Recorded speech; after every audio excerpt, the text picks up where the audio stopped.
Good morning students, BCom semester 3 taxation 1।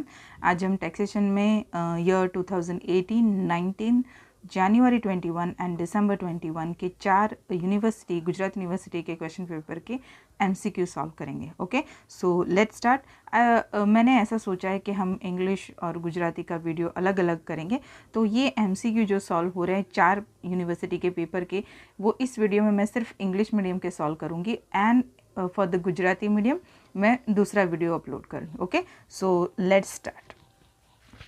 सबसे पहले मेरे पास जो टैक्सेशन की बुक है सुधीर प्रकाशन, उसमें पीछे ही 2019 से लेके 21 के दोनों जनवरी और दिसंबर 21 के दिए हुए हैं, तो मैं इसमें से आपको करवा देती हूँ और 18 का हम यूनिवर्सिटी में से करेंगे।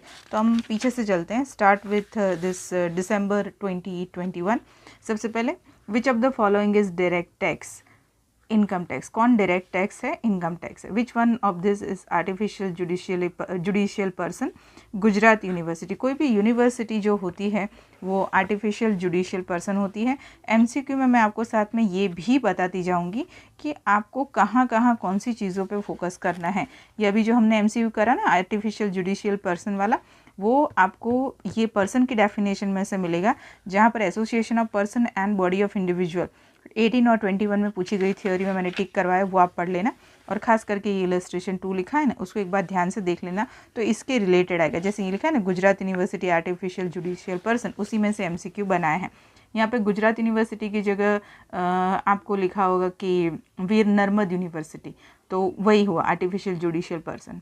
Amount received as award from central government is exempted.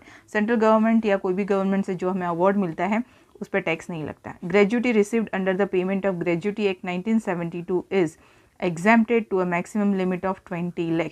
ये आपको मैंने जो नोट्स दिए हैं वीडियो में अबाउट सैलरी, उसमें ग्रेजुटी का मैंने आपको ड्रॉ करके एक्सप्लेन किया, उसमें से मिल जाएगा। Now this MCQ needs calculation. पहले मैं पढ़ लेती हूँ फिर आपको समझाती हूँ कि Mahindra retired on 31 March 21 after a service of 30 years and 9 months in a company. Total 30 years और 9 मंथ्स काम करने के बाद महिंद्रा करके 31 मार्च 21 को रिटायर हो रहा है। He received 12 lakh as gratuity. His average monthly basic salary for calendar year 20 and 21 was 60,000 and 64,000. Average monthly basic salary for the year 20 and for the year 21. Now what does it mean by calendar year? Calendar year का मतलब होता है from 1st January to 31st December. What will be taxable gratuity for the assessment year 21, 22? तो इसको हम calculate करते हैं। Calculation मैं आपको यहाँ पे सिखा रही हूँ, और मैं आपको इसलिए सिखा रही हूँ, मैंने करके रखा है, otherwise it will take a very good time. तो मैं आपको यहाँ पे अच्छे से सिखाती हूँ और ये आप अच्छे से करेंगे, बिकॉज इसी तरह के एमसीक्यू के चांसेस हैं, क्योंकि आपका 70 मार्क्स का क्वेश्चन पेपर है। चलिए, महिंद्रा कब रिटायर हो रहे हैं? 31 मार्च 21 में। Average monthly basic salary which is given for the year 20 60 and for the year 21 64,000. Calendar year का मतलब 1st जनवरी टू 31 दिसंबर 20, ये 20 और 21 दोनों का लिखा हुआ मैंने। अब आपको मैंने ग्रेजुटी का जो टेबल सैलरी में एक्सप्लेन किया ना, वो शॉर्ट सम्स के लिए बहुत काम का है। तो उसमें जो फॉर्मूला है अबाउट कि भाई ग्रेजुटी कैसे कैलकुलेट करनी है, तो पता है आपको 2 चीज़ें आती थी कि ग्रेजुटी एक्ट 1972 के अंडर और कोई भी एक्ट ना हो तब। तो जब कोई स्पेसिफिक इन्फॉर्मेशन अबाउट एक्ट नहीं दी है तो आपको समझना है कि बिना एक्ट वाला ही है। तो उसके लिए जो आपको 3 कंडीशन है, उसमें पहली कंडीशन है कि एवरेज 10 मंथ्स बेसिक सैलरी जो भी है उसका 1/2 मल्टीप्लाई बाय 30, एक्चुअल जो भी आपको ग्रेजुटी मिली है वो, और लिमिट आपकी मैक्सिमम कितनी है वो। इन तीनों में से जो सबसे लोवेस्ट है उसको आपको लेना है। ओके, तो सब स्टार्ट करते हैं किस तरह से। तो देखो, आपका कैलेंडर ईयर इस तरह से है। 20 में आपको कितनी सैलरी मिलती थी? 60,000, और 21 में कितनी मिलती थी? 64,000। तो कैसे करेंगे? तो आप 31 मार्च 21 को रिटायर हो रहे हैं, आपको सिर्फ 10 महीने की एवरेज सैलरी चाहिए। 10 महीने तो किस तरह से? तो आप 31 मार्च 21 है ना, यानी 21 में सिर्फ 3 ही महीने आएंगे, जनवरी, फरवरी और मार्च। 3 महीने की सैलरी 64,000, बाकी के 7 महीने आपके 20 में आएंगे जिसकी सैलरी है 60,000। Are you getting my point? फिर से मैं बोल रही हूँ बच्चों, ध्यान से समझो। हमको 10 महीने की एवरेज में बेसिक सैलरी चाहिए, क्यों 10 महीने की चाहिए, उसके लिए आप वो सैलरी का लेक्चर है ना, एक ही लेक्चर अपलोड किया, दूसरा करूँगी बेटा, तो उसमें मैंने सिखाया है 10 महीने के लिए। तो 21 में 64 है, 21 में सिर्फ 3 महीना रहे। कौन से 3 महीने? ये यहाँ रिटायर हो रहा है ना, जनवरी, फरवरी एंड मार्च, है ना। तो 3 महीने इसके और बाकी के 7 महीने पीछे जाएंगे 20 के। तो उसकी सैलरी कितनी है? 60,000। तो मल्टीप्लाई करेंगे तो 420 एंड 192, तो 6,12,000 आएंगे। ये जो 6,12,000 है उसको हम 10 से डिवाइड करेंगे तो हमको मिलेगी 10 मंथ्स एवरेज सैलरी 61,200। अब उसको हम हमारी कंडीशन में लेंगे कि 61,200 divided by half into 30, 918। Actual 12 lakh है, ये ग्रेजुएटी आपको एमसीक्यू में दी है। लिमिट आपकी 20 लाख है, इन तीनों में से कम 9,18,000 है, जिसको हम एक्चुअल ग्रेजुएटी में से माइनस करेंगे तो जो भी ग्रेजुएटी आएगी that is your taxable gratuity 2,82,000। because our question is this, na, what will be the taxable gratuity for the assessment year? 2,82,000. very important MCQ, please go and अच्छे से learn करके ही एग्जाम में जाना। 6 number, again calculation. Suresh own a flat which is let out. Fair rent and rent receivable 80 and 78,000 respectively. Unpaid municipal tax is 8,000. He has not taken any loan for this house. What will be taxable income from this house? आपकी जो सुरेश जो है वो एक flat है, उसका खुद का फ्लैट है जो उसने भाड़े पे दिया हुआ है, उसका fair rent and rent receivable दिया हुआ है और अनपेड म्यूनसिपल टैक्स दिया है, बस उसके अलावा और कुछ इन्फॉर्मेशन है नहीं। Taxable income for this house, तो उसके कैलकुलेशन के लिए सबसे पहले आपको ये चीज़ आनी चाहिए। This is the steps for how to calculate that taxable income from let out or whatever your self occupied house। किस तरह से? तो स्टेप 1, म्यूनसिपल वैल्यू और fair rent whichever is higher. अब सुरेश के केस में हमारे पास फेयर रेंट है 80,000। दिस इज़ सुरेश वाला केस, होपफुली आपको दिख रहा होगा। तो 80,000 पेंसिल से लिख रही हूँ मैं, 80,000 आपका सुरेश का फेयर रेंट है। हमारे पास म्यूनसिपल वैल्यू नहीं है, एक फेयर रेंट है और रेंट रिसीवेबल है। स्टेप 1 और स्टैंडर्ड रेट में जो भी लोअर हो, हमारे पास स्टैंडर्ड रेट भी नहीं है, तो यहाँ पर भी आपका आंसर आएगा 80,000।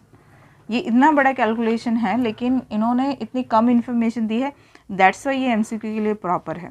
स्टेप 2 और एक्चुअल रेंट और रिसीवेबल में जो भी हायर हो, स्टेप 2 में कितना है? 80,000 है, तो यहाँ पे हम लिखेंगे 80,000। रिसीवेबल कितना है वो दिया है 78,000, तो मैं यहाँ लिखती हूँ 78,000। इन दोनों में हायर कौन है? 80,000, तो हम यहाँ लिखेंगे 80,000, राइट। तो हम यहाँ लिखेंगे 80,000। अब जो हमारा स्टेप 4 है that is our gross annual value, तो वो जो है आपका 80,000 वही आएगा। वैकेंसी पीरियड कुछ भी नहीं है तो यहाँ पर 80,000 ही आएगा। लोकल टैक्सेस पेड नहीं है क्योंकि यहाँ पर अनपेड टैक्स है जो नहीं लिखा जाता, तो ये भी 80,000 ही आएगा। स्टैंडर्ड डिडक्शन 30%, तो 80,000 का 30% होता है 24,000। बाकी interest on loan, capitalize interest भी नहीं है, तो 80 में से 24 गए, देन आवर आंसर इज़ 56,000। तो यहाँ पर सुरेश के केस में आपकी जो हाउस की टैक्सेबल इनकम है दैट इज़ 56,000। ये जो मैंने लिखा है that you must remember that 4 step. तो यहाँ पर क्योंकि कोई इन्फॉर्मेशन है ही नहीं, दूसरा एमसीक्यू आएगा जिसमें है, तो मैं वो अभी सॉल्व करवाती हूँ। तो 56,000। Within how many days an appeal can be filed before appellate tribunal from the date on which the order was received by the assessee or income tax department? 60 days। काफ़ी बार रिपीट हुआ MCQ है। Which of the following power is not given to an assessing officer? Power to dispose of any appeal. Which ITR is filed by individual or HUF having income from a proprietor, business or profession? ITR 3. The advance tax is payable by the assessee if the amount during the previous year is exceeds 10,000। तो ये हो गए हमारे दिसंबर 2021 के MCQ। बच्चों ये 50 marks का paper था लेकिन उसके बावजूद 2 MCQ ऐसे थे जो आपका कैलकुलेशन मांगता है और अच्छा खासा कैलकुलेशन मांगता है। चलिए अब बात करते हैं यूनिवर्सिटी 2021 का जनवरी का paper. Which of the following is not an income tax authority under the income tax act? The income tax appellate tribunal. ये कहाँ से मिलेगा पता है? MCQ आप मेरी थियोरी जो मैंने आपको IMP थियोरी दी है ना, उसको पढ़ने के 2 फ़ायदे हैं। The first is that you learn this kind of things from the theory which help you to get MCQ. Income tax authority वाला पेज नंबर 322, इसे अच्छे से पढ़ के जाना। ये आपकी अथॉरिटीज़ है, कौन सी अपीलेट अथॉरिटी और कौन सी एग्जीक्यूटिव अथॉरिटीज़ है, तो इसमें से भी MCQ पूछ सकते हैं, जैसे ये पूछा हुआ है। The rate of interest receivable on income tax refund is 6%. Now calculation. Mayuri is the owner of 2 houses. The annual rent of each one is 25,000. The construction was completed before 2016. Mayuri के पास 2 घर है। कैलकुलेशन मैंने किया होगा कहीं, ये रहा। पहले मैंने रफ में किया था, लेकिन आपको दिखाने के लिए इतने अच्छे से करके रखा हुआ है ताकि हमारा टाइम बचे। मयूरी के पास 2 घर है, 25,000 एक का रेंट है, तो मल्टीप्लाई बाई 2 करके मैंने 50,000 किया है। कंस्ट्रक्शन 2016 से पहले ख़त्म हो जाता है। Local tax paid for both the house, local tax minus करेंगे, 20,000 दोनों ही घर का है, तो आपके पास 30,000 बचेगी आपकी एनुअल वैल्यू, जिसमें से 30% स्टैंडर्ड डिडक्शन हम माइनस करेंगे। सो 21,000 is your taxable income. It is very simple, but ये सिंपल भी आपको पता होना चाहिए। इसके आपको आज की तारीख में अगर MCQ इस तरह का आता है 2 मार्क्स मिलेंगे। So your answer is 21,000. Amit gets a monthly salary of 15,000 and DA of 5,000. The employer has also reimbursed 30,000 as income tax on his income. What would be his gross salary for the assessment year 20 and 21?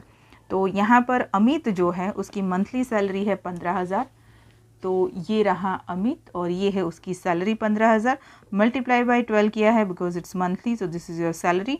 DA 5,000 है, 12 से multiply किया 60,000। Reimbursement जो होता है वो employer के through होता है, उसे हम ऐड करते हैं। So here your gross salary is 2,70,000. So here your answer is 2,70,000. Number 5. What is the maximum amount of exemption in case of compensation received on voluntary retirement? 5 lakh. What is the correct norm of taxability of daily allowance received by a member of parliament considered fully exempt? जो parliament के member होते हैं उनकी daily allowances जो होती है, जो भी उनको डेली अलाउंसेस मिलता है वो फुल्ली एग्जेम्प्ट होता है। ये जो छोटी छोटी चीज़ें हैं वो आपको थ्योरी में मिलेगी। कौन सी थ्योरी मैंने जो IMP दी है उसमें से। What is the Ahmedabad Municipal Corporation in the context of the definition of person? Local authority, अभी दिखाया ना आपको आगे के पेपर में, वहीं से। What is the percentage of health and education cess? 4%. Which of the following is exempted income? Agriculture income exempted है, काफ़ी बार पूछा है। Where is the main bench of settlement commission? Delhi. ये भी आपको जो लास्ट के चैप्टर थियोरी के लिए बताया ना उसमें से मिलेगा। तो ये हो गया हमारा जनवरी 2021 का पेपर। नाउ अब हम 70 मार्क्स में आते हैं, जहाँ पर सबसे पहला आएगा नवंबर 2019 का paper. Now this kind of question paper is important for you for the exam, but MCQ आप सारे करके जाएंगे, है ना। क्यों इम्पॉर्टेंट है, यहाँ से हमें पता चलेगा 70 मार्क्स के लिए हमें कितना हार्डवर्क करना है। लेकिन अच्छी बात हमारे साथ ये है कि ये सिस्टम से भी पहले की जो सिस्टम थी वो वापस आ गई कि आपका लास्ट में ही MCQ आएगा, चैप्टर वाइज MCQ नहीं आएगा। पर इसका हमें क्या फ़ायदा है कि हमें नंबर ऑफ़ MCQ ज़्यादा मिलेंगे। चलिए शुरू करते हैं। The tax exemption limit for a senior citizen for assessment year 1920 is 3 lakh. ये फर्स्ट यूनिट का MCQ है। The Income Tax Act was first implemented in the year in India 1860. First chapter में जो है ना हिस्ट्री, उसमें से मिलेगा ये सब। The basic rate of income tax on lottery income 30%. Out of the tea plantation income grown in India, what will be treated as agriculture income? Percentage कितना है जिसको हम एग्रीकल्चर इनकम कहेंगे? 60%. Settlement commission is a part of appellate authorities. अभी आगे दिखाया था मैंने थियोरी में, जो चार्ट जो टेबल टाइप था उसे लर्न करना है। An appeal can be filed against the order of a commissioner with the appellate tribunal within 60 days. Got it? तो ये हमारे हो गए फर्स्ट यूनिट के that MCQ. Now second unit, चलो। An Indian citizen staying abroad should stay for how many days or more in the previous year to fulfill one condition of the condition to become an ordinary citizen. Ordinary citizen, मैंने residential status के 3 video डाले, तीनों अच्छे से समझ के जाना, जिससे आपका रेसिडेंशियल जो स्टेटस का चैप्टर उसके सम्स आपको आएंगे और इस तरह के MCQ आएंगे। 182 डेज कंडीशंस है। Income earn outside India which is control from India is not taxable for non residents. The payment of advance tax is compulsory if the total income tax in a year exceeds ₹10,000. Okay, ये भी theory में से मिलेगा आपको। The rate of interest receivable on income tax refund is 6%. Interest on gold deposit bond is partially exempted. Income on sale of tobacco is taxable, fully taxable. ये आपके second unit के हैं। अब हम बात करते हैं थर्ड यूनिट की। Uncommuted pension received by government employees fully taxable. ये आपको मैंने पेंशन का जो चार्ट दिया है सैलरी के फर्स्ट वीडियो में, उसमें मिलेगा। The maximum amount of exempted entertainment allowance for a private sector employees 0, क्योंकि प्राइवेट सेक्टर एम्प्लॉय का कोई भी एग्जाम्पशन नहीं है एंटरटेनमेंट अलाउंस में, उनको टैक्सेबल है, फुल्ली टैक्सेबल है। इसमें आप नन नहीं लिख के आएंगे। नन का मतलब क्या होता है बच्चों? इन तीनों में से एक भी आंसर नहीं है। Be careful. To fall in the category of a specified employee, salary received in cash should exceed rupees. मतलब स्पेसिफाइड एम्प्लॉयज़ के लिए सैलरी जब कैश में मिलती है तो वो कब स्पेसिफाइड की कैटेगरी में आती है? तो 50,000 से ऊपर। When an employee is provided an accommodation which is rented by the employer, then that particular amount is actual rent paid or 15% salary, whichever is less. Taxable amount कितनी कही जाएगी?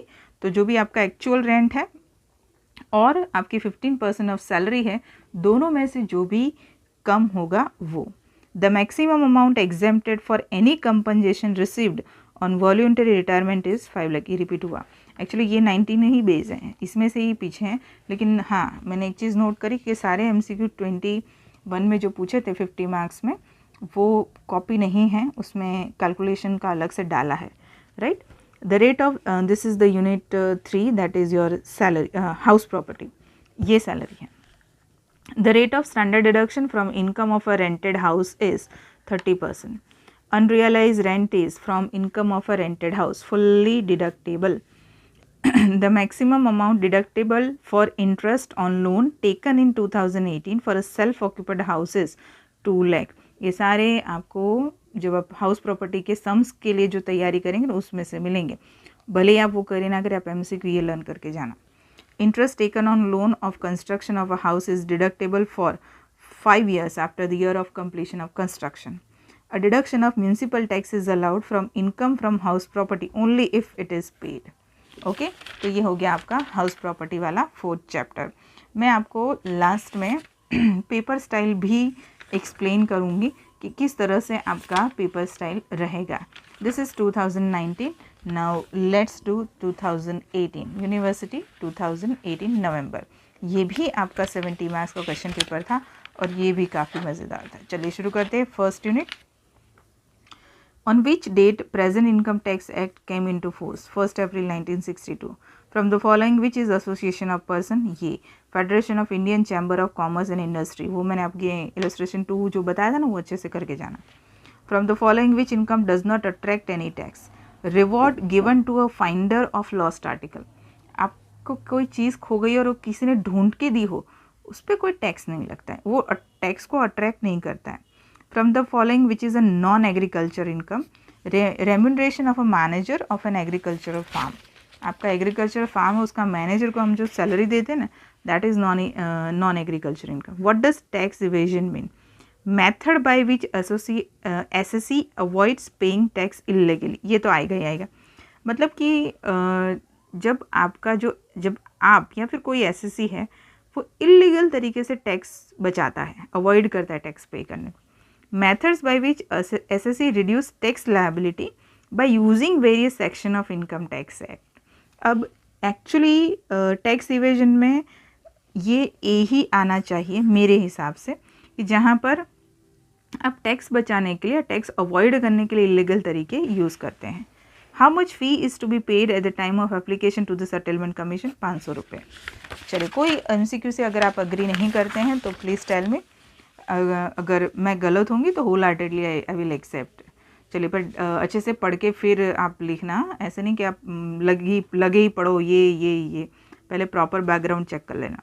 Who is non resident? A person not fulfilling condition of resident, it is a non resident. Which of the following is exempted income? Agriculture income. Which of the following transaction does not require compulsory coating of the permanent account number? Hotel की जब आप payment करो, restaurant hotel की, उसमें 10,000 से ऊपर की amount हो एक बार में तो उसको PAN नंबर नहीं चाहिए, 50,000 से ऊपर हो तो चाहिए। Which income tax return is filed by an SSE in case of individual having income from salary, one house property, income from other sources, ITR 3.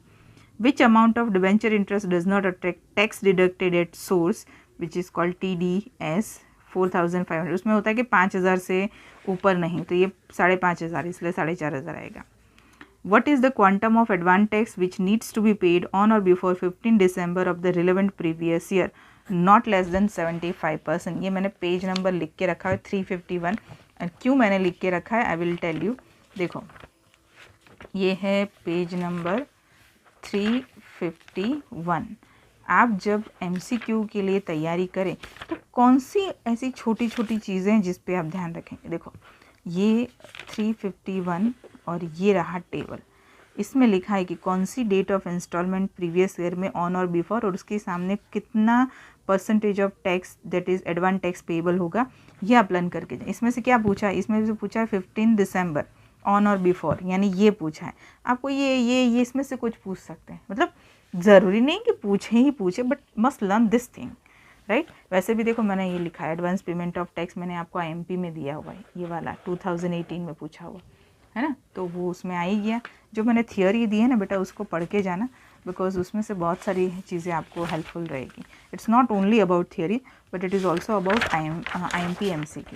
चलिए, and I think last one, hopefully no not last one, it's a salary. Third one. Mr. A joined a company on 1st April 2015 with the grade of 15,522,000. What would be his basic salary for the previous year 17 and 18? ये Mr. A का मैंने calculate करा हो तो अच्छी बात है, या करा हुआ है. चलो ये रहा नीचे. देखो Mr. A को इस तरह से सैलरी मिलती है 15,522,000. 500 उनका इंक्रीमेंट है. प्रीवियस ईयर 17-18 तक हमें करना है. 1 अप्रैल 15 को उन्होंने कंपनी ज्वाइन की थी, तब उनकी सैलरी होनी चाहिए 15,000. एक साल बाद होनी चाहिए 15,500 और एक साल बाद होनी चाहिए 16,000. 15,500 में 500 ऐड कर देना है, समझ में ना. 15,000 में 500 ऐड करो, फिर इसमें 500 ऐड करो, 16,000. क्यों यहाँ तक ही लेनी है, बिकॉज 17-18 का करना है. 16,000 his salary multiply by 12, 1,92,000. As simple as that. ये रहा now 1,92,000. What is the maximum amount of exemption in case of gratuity received under the Payment of Gratuity Act? None of this, क्योंकि answer 20 lakh आता है शायद. आप table देख लेना, मैंने ही बताया आपको. What is the amount of exemption for education allowance? 100 per month, maximum 2 children. ये भी मैंने आपको सिखाया. What would be the value of laptop computer given to employee for official use by employer? Fully exempt. Exempted income में ये सब मिलेगा आपको. If an employer is giving 2000 cc engine car with a driver to its employee for both purpose. What is the meaning of both purpose? घर और office. Employer is paying all its expense. What would be monthly value of this perquisite? Perquisite में ये मिलेगा. Perquisite पढ़ाना आपको बाकी है, बना दूंगी बेटा, मैं उसका वीडियो भी बना दूंगी, पर मुझे लगा MCQ थोड़ा जल्दी डालूं, क्योंकि थोड़ा मुझे भी उसका टेंशन है MCQs का, खास करके इस सब्जेक्ट में. चलिए, 2400 रुपये पर मंथ के हिसाब से इसकी कंडीशन है. वो आपको मोटर कार वाला जो चैप्टर है, और मोटर कार परक्विजिट जो पॉइंट है, उसमें पेज नंबर 154 एंड 155. इसमें valuation of perquisite in respect of motor car, in respect of motor car. यहाँ पर कार इज़ ओन और हायर बाय एम्प्लॉई, यहाँ पर एम्प्लॉयर. ये डिफरेंस है. कुछ बच्चे ध्यान से पढ़ते नहीं, बोल रहे कि दोनों में फ़र्क क्या है, एम्प्लॉई एम्प्लॉयर, और ये कंडीशंस हैं. मैं जब भी परक्विजिट का वीडियो डालूंगी, इसका फिर चार्ट नहीं बनाऊंगी, मैं आपको इसी में से ही एक्सप्लेन कर दूंगी. उसके अंदर आपको सारी डिटेल मिलेगी. लेकिन पता है MCQ कहाँ से आया है? ये MCQ यहाँ से आया, ये दिख रहा है नीचे, यहाँ से आया है.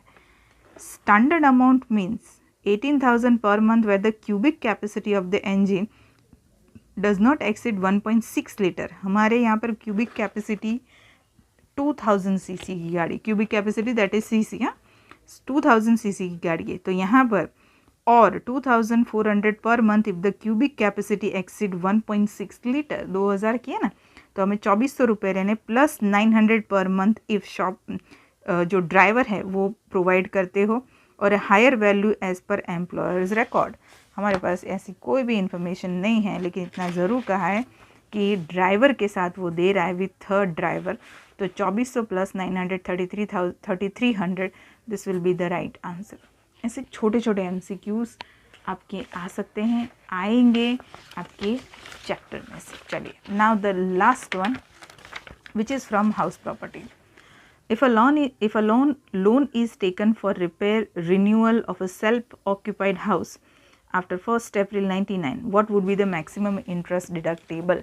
देखो इसका उसके लिए पेज नंबर 258 जो दिख रहा है, in case of self occupied. आपको सिर्फ इतना नहीं, आपको ये डिडक्शन अलाउड है ना, वो पूरा पढ़ लेना। और वैसे भी हाउस प्रॉपर्टी अगर लर्न करना है तो ये आना चाहिए, इसमें से बहुत सारे MCQs आते हैं। तो इसमें हमें ये वाला है, मैक्सिमम इंटरेस्ट इज 30,000 पर एनम। ये रहा। Which of the following statement is correct? First वाला कि more than one property can be taken as self occupied, नीचे के 3 गलत है।